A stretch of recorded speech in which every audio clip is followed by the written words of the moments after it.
আসসালামু আলাইকুম, সবাইকে শুভেচ্ছা, শুভ সকাল। এই যে পিছনে কিন্তু বৃষ্টি হচ্ছে, আজকে বৃষ্টি স্নাত এই সকালে।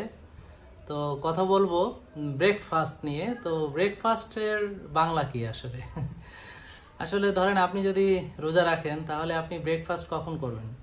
মানে ফাস্টিং হচ্ছে আপনি না খেয়ে থাকা, আর ব্রেকিং হচ্ছে সেটাকে ব্রেক করা। আই মিন আপনি যখন খাবারটা খেলেন তার মানে আপনি ফাস্টিংটাকে ব্রেক করলেন, তো এটা হচ্ছে ব্রেকফাস্ট।